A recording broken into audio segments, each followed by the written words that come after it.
welcome to the Movies Past and Present podcast. It's May 30th, 2019, and this is episode 22. I'm your host, Stanford Clark, and I'm podcasting from the crossroads of the West in beautiful Salt Lake City, Utah. Just like my blog, moviespastandpresent.com, I'll be providing recommendations, commentary, and reviews about current and classic cinema. Thanks for tuning in, and let's get started.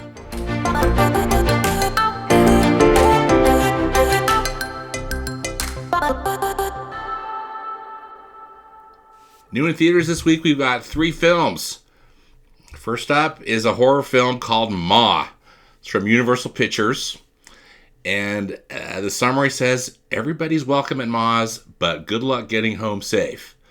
Oscar winner Octavia Spencer stars as Sue Ann, a loner who keeps to herself in her quiet Ohio town, when one day she's asked by Maggie, who's a new teenager in the town, to buy some booze for her and her friends.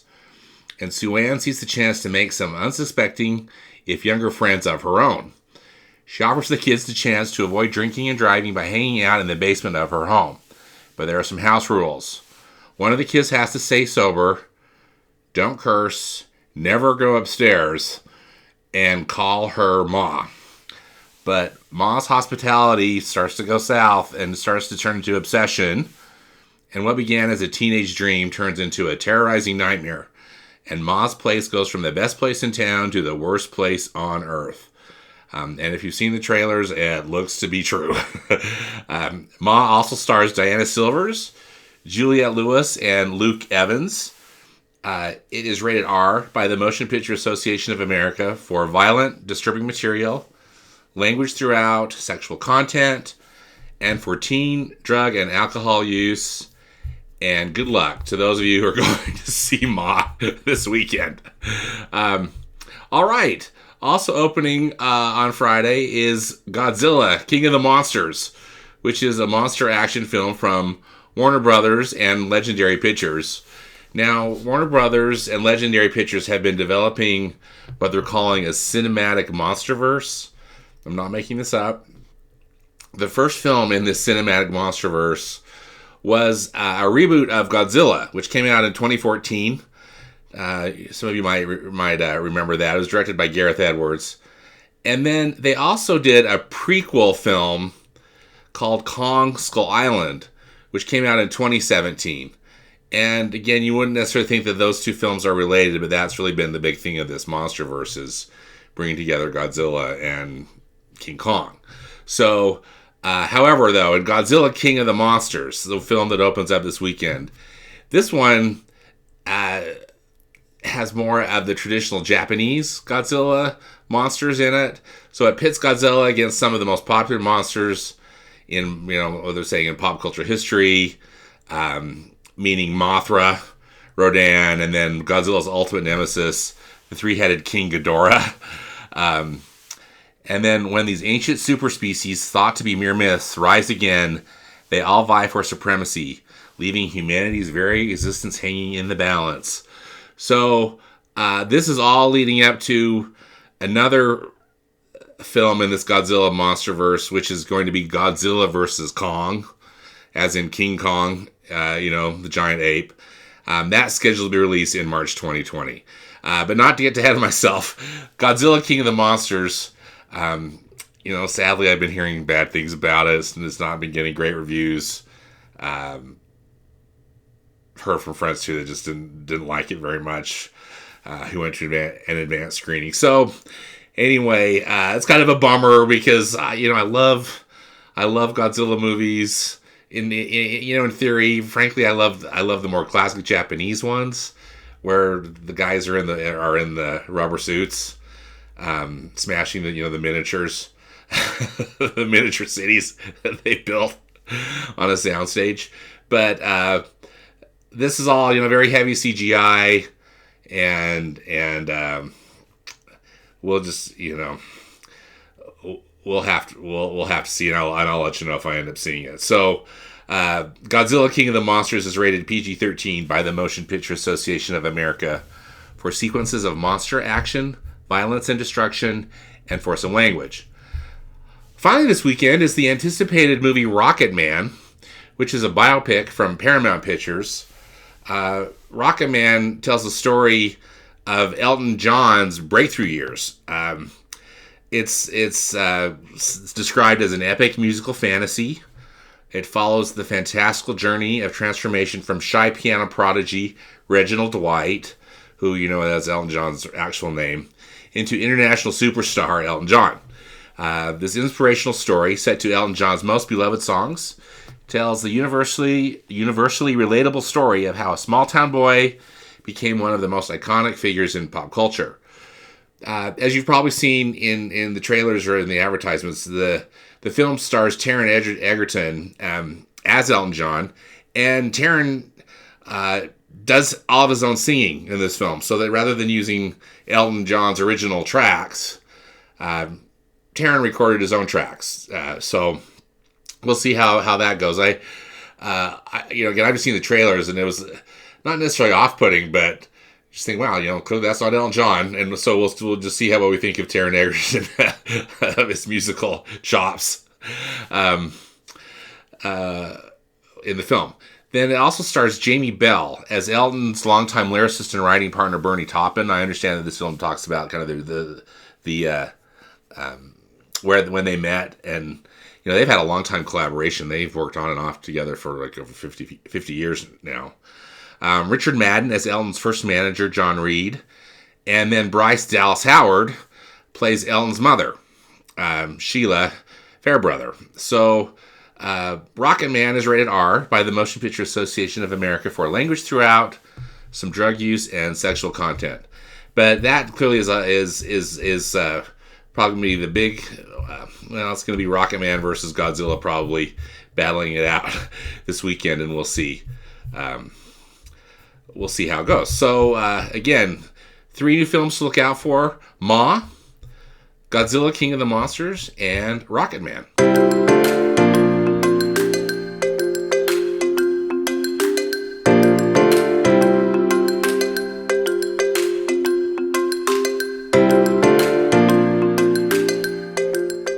All right, for reviews this week, I'd like to talk about the new live-action remake of Disney's Aladdin. Now, I've been out of town for a couple of weeks. I've actually been on a cruise with Disney Cruise Line. And Disney Cruise Line is, of course, operated by the Walt Disney Company.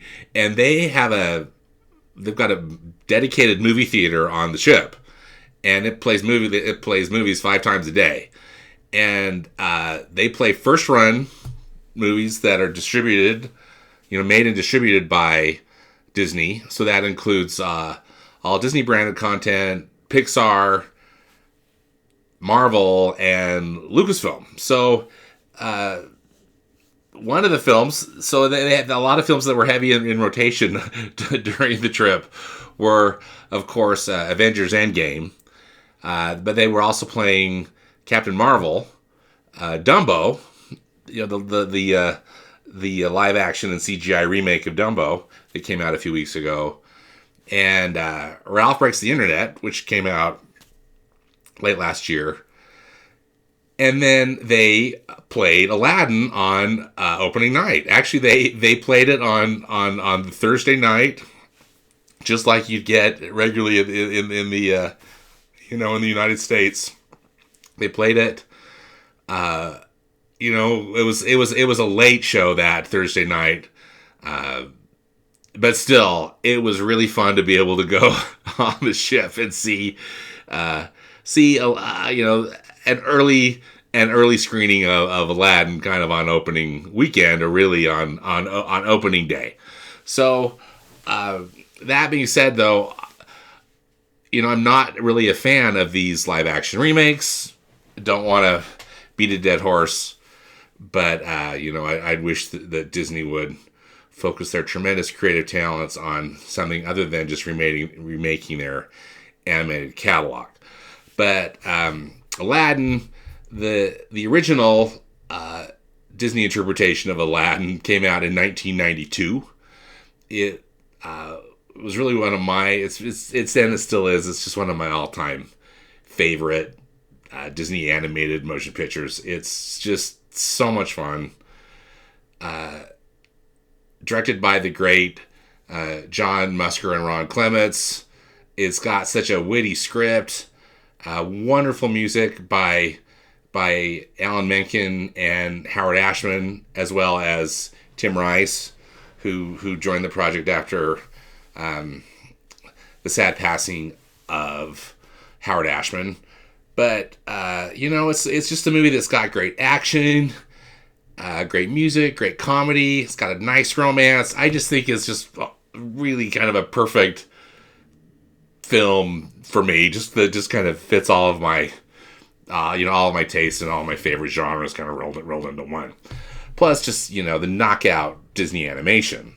So anyway, so I've been anticipating, in a way, seeing this remake, this next remake of Aladdin. But I've also been kind of worried about it too. But anyway, I've got a full review on my blog. If you want to read it, I'll put a link. I'll put a link to it in the podcast notes. But I'm happy to say that I didn't hate it. Thankfully, they keep the storyline and music mostly true to the original. And again, not that it has to stay absolutely true to the original, but when it really deviates in a weird way, like Dumbo did, you just kind of wonder, like, what in the world is this? This was definitely Aladdin. Now, the film was directed by British director Guy Ritchie, and Guy Ritchie has got this, very distinctive visual style, which he employed some in this film. This film, though, actually just in a lot of ways felt kind of like a classic Hollywood movie, which I mean as a compliment, although I think much of it was filmed abroad and some of it was filmed in Wadi Rum in Jordan, and they built some really cool sets, and then of course used a lot of CGI in it. But again, thankfully, it's Aladdin. So Aladdin and Jasmine are played by two relatively newcomers. Aladdin, I'm probably not saying his name right, but it's Mina Masood. And then Jasmine's played by an actress named Naomi Scott. And they are really an appealing couple. And I think that was really one of the strong points of this film, is that, they're both good looking, just, kind of classic, actor and actress. And that was really fun to watch. They had some really nice chemistry between the two of them. And I attribute that just to their own good looks, but also I think Guy Ritchie got a nice performance out of both of them. Where things maybe start to get a little, I don't know, for lack of a better word, weird, is when the genie shows up. As we all know, the genie in this remake is played by Will Smith. Now, Will Smith is a good actor. We know he's got, and he's a rapper. In fact, that was where he really started his career, was as a rapper, and he's a decent enough singer, but I didn't think that his vocals were great, because he's got some big songs to carry. He's got to do that "Friend Like Me" number, which is, pretty iconic to the film, as well as that Prince Ali number, which are great. I think ultimately, as I mentioned this in my review, that Will Smith has got to step into some really big shoes, and really impossible to fill shoes, by taking on this role that Robin Williams just did so incredibly well and that everybody really loves. Thankfully, Will Smith is just himself. And I think that was a good move on the production team's part, and a good move, of course, with Guy Ritchie. Not trying to make Will Smith be Robin Williams or anybody else other than himself. However, though, often when Will Smith is in his genie mode, which of course is the majority of the film, but he's blue,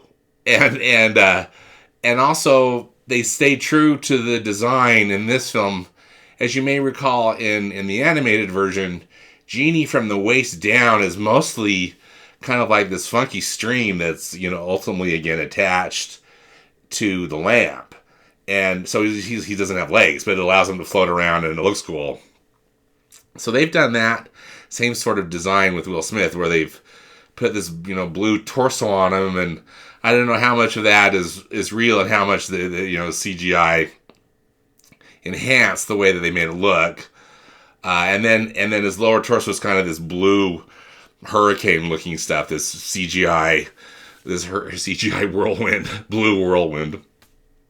And then of course he shapeshifts and turns into different people and different things and multiplies just, to add to the joke or to, whatever gag is going on.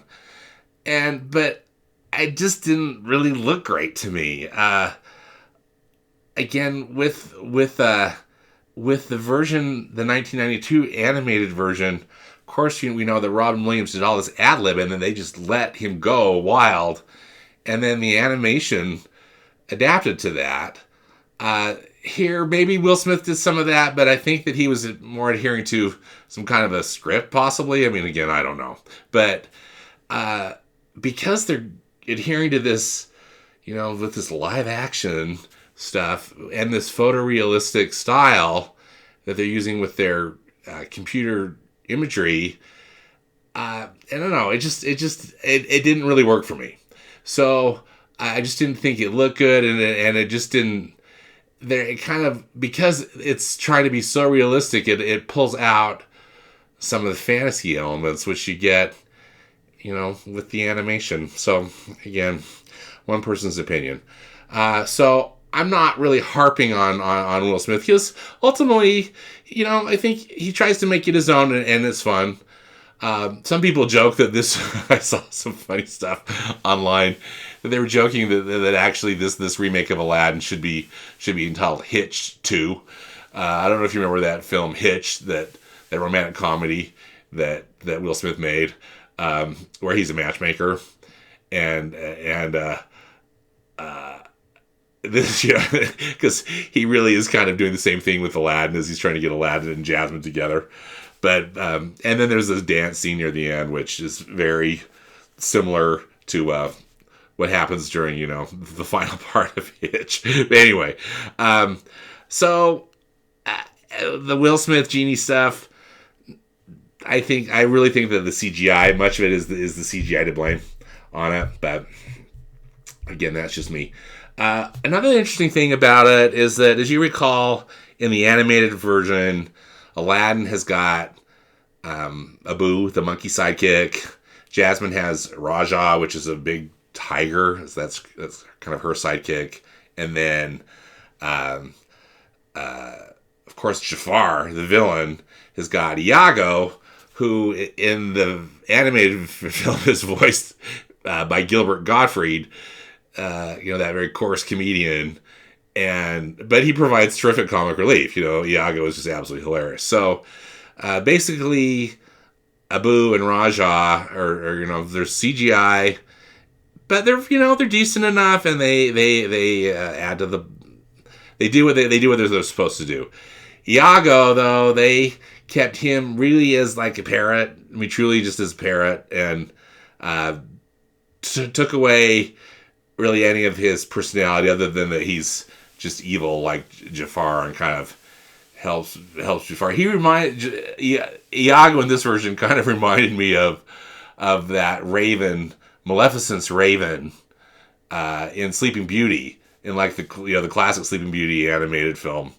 It's like another set of eyes for her. He can fly out, and that's what Iago does in this film. But I have to tell you, though, I think, not that I'd want some sassy comedian playing Iago in this film, but that was something that was, I think, kind of missed. I didn't really like what they did with Iago. Another change, which was again not necessarily a huge change, but I think they just clarified more about just how smart and capable Princess Jasmine is.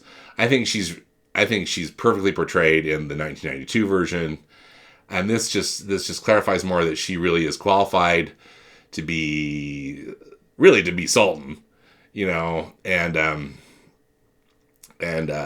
she's just a smart, very smart, capable person. The Sultan in this film too is, even though he's under, he can fall under the spell of Jafar. Jafar still can hypnotize people with his snake staff. He's not necessarily the bumbling idiot that he is in the animated film. I mean, don't get me wrong, I love him in the animated film, but it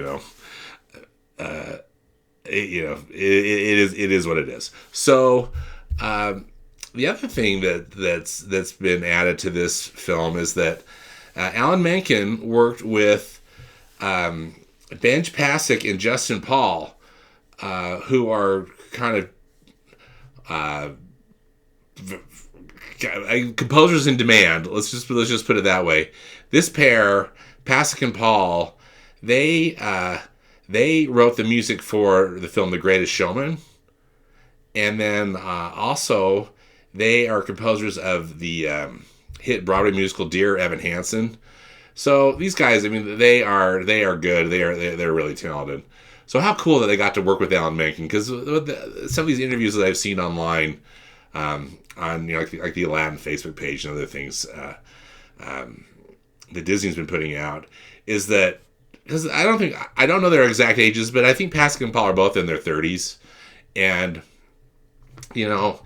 one of them was saying that the Aladdin CD was the very first album that he had, and of course they loved the film. So I think it's kind of like, I don't feel like necessarily Alan Menken was passing the baton to them, but how cool to get to work with somebody who's been kind of your hero, kind of one of your artistic heroes.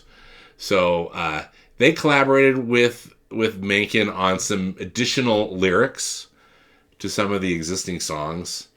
And for example, that Arabian Nights number that opens the original Aladdin, it also opens up this film, and they added some words to it. They also wrote a new song called Speechless. It's for Princess Jasmine, and again, they wrote the lyrics for it when Alan Menken wrote the music, and it's a terrific song and a nice addition to the film. And again, how cool that they got to collaborate with him, and we'll see what they do in the future for Disney. So, again, Guy Ritchie adds some of his usual stylistic flair and approach to it, but it was really remarkably understated.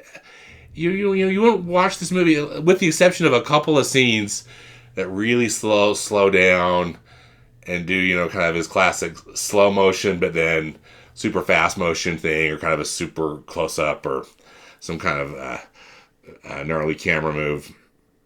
But it was really understated. The production values are really high. Again, like with all these live action films, I mean, darn it, Disney puts a lot of money into these, and it looked great. I think ultimately my favorite thing about the movie was just hearing Alan Menken's score again on in a theater with a good sound system. They've done some subtle remixes on some of these musical numbers as well, and those didn't bother me. In fact, I was kind of glad they did, just to make it a little different. Again, respectful to the original, but a little different. And then again, Alan Menken was involved, so I was cool with that. Probably though, I just again, we need this movie like I need a hole in the head. It's an entertaining film, and I hope people are going to enjoy it. But still, it's not a film we need. I just think go watch the original, I'm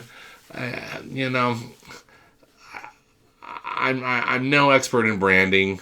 I know that I guess this is one way that Disney, I think, is feeling like they need to keep their brand fresh is to remake some of their classic films rather than just re-release them. But I just think if you don't plan to see this one in the theater, the 1992 animated version that you probably already have a copy of in your home movie library is really the only version that you need. So anyway, that's my those are some thoughts on Disney's remake of Aladdin.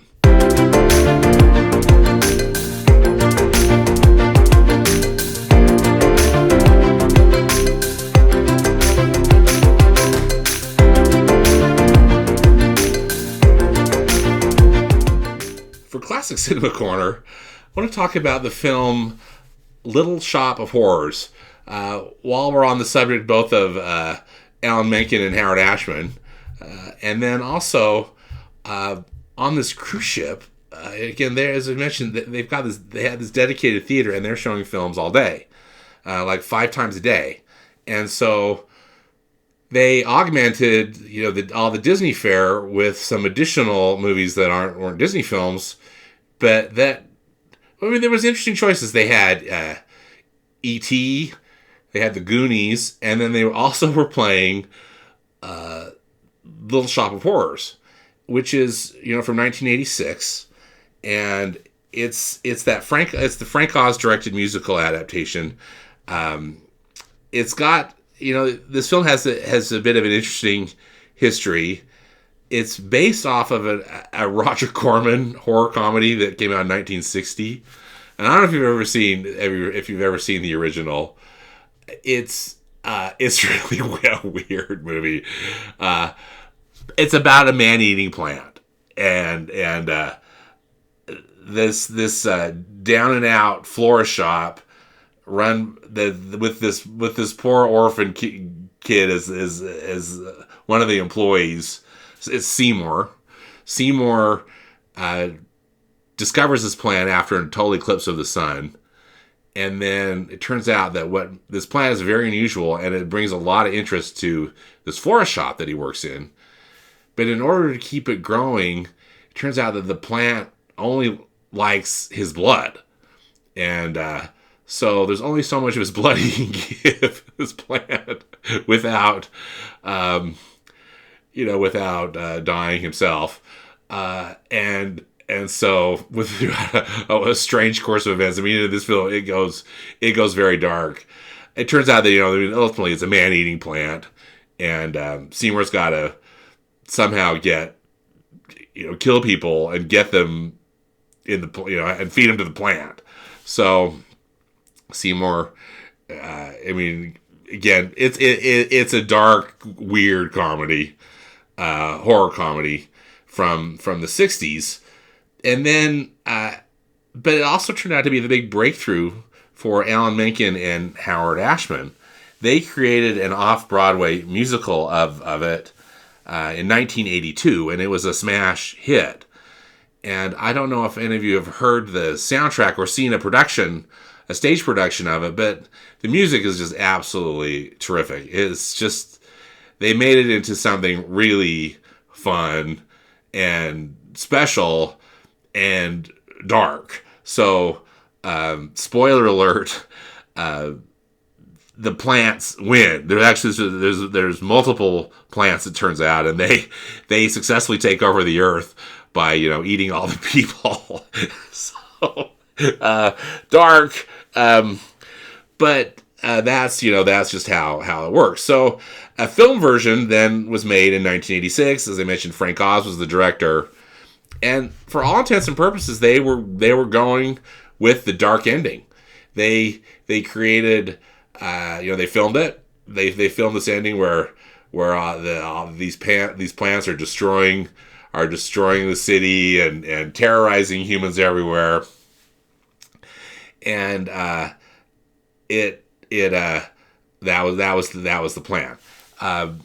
Now, I found an interesting article. I had heard this story, and I found an interesting article about this from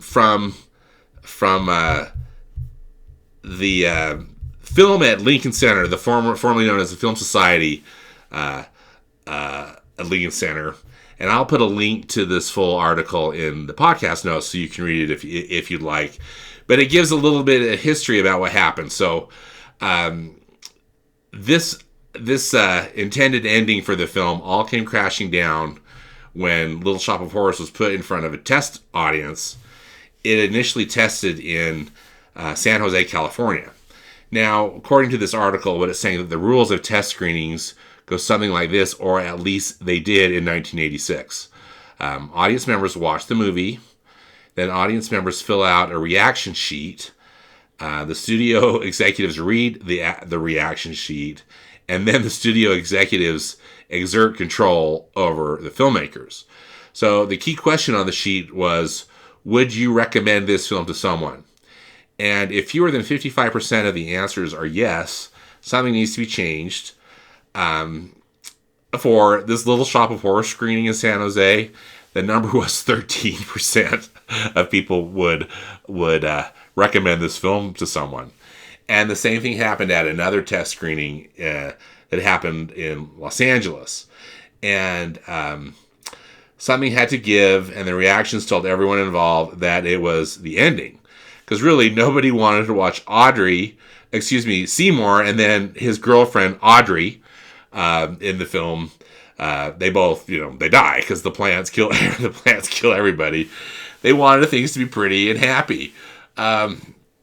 So based on this feedback, again, I guess nobody had seen the original film, or because it's a musical, just the regular film going folks that were in this test screening, or these test screenings, thought that it should have a happy ending. So Frank Oz changed it.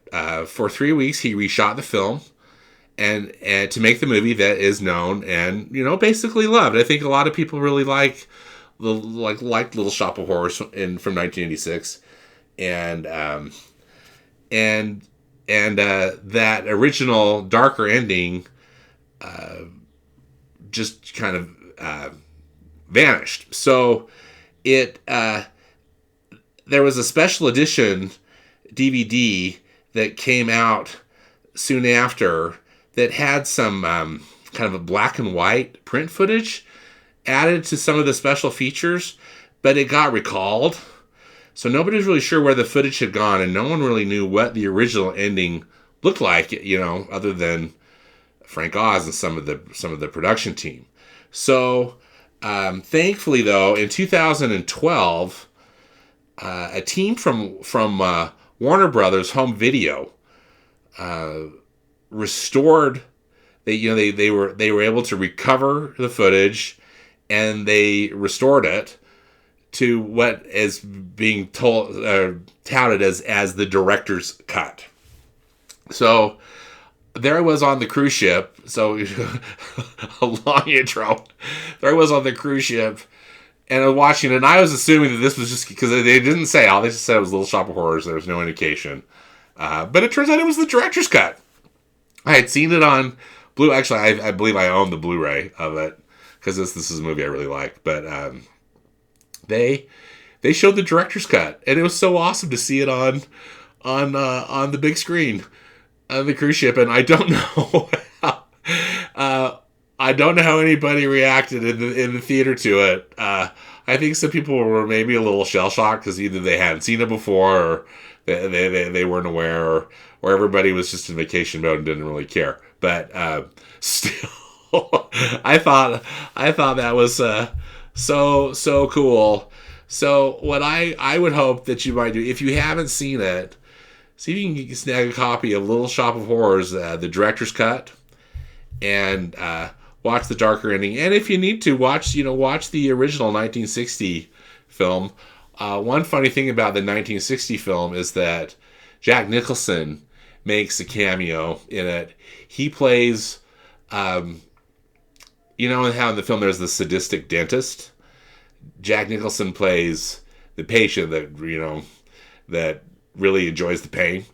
And the character that Bill Murray plays in in this 1986 version is based, loosely based on the character that Jack Nicholson plays from that 1960 version. But Rick Moranis, who plays Seymour in the film, is great. Ellen Greene, who played the role of Audrey on Broadway, is great. Vincent Gardenia's in it, and then Steve Martin plays the sadistic dentist, and he's just absolutely fantastic. So, Little Shop of Horrors, the director's cut. It's available on Amazon. I'll put a link to it in the podcast notes. But that's the film that I hope you will consider checking out.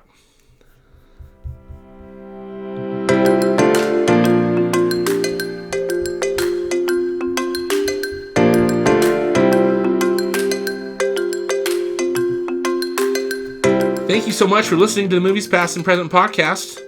Again, links and more information about all the movies discussed in today's podcast can be found in the podcast notes on my blog at moviespastandpresent.com. As always, I hope you'll enjoy some good movies this week, whether they be from the past or present. Until next time, thanks again.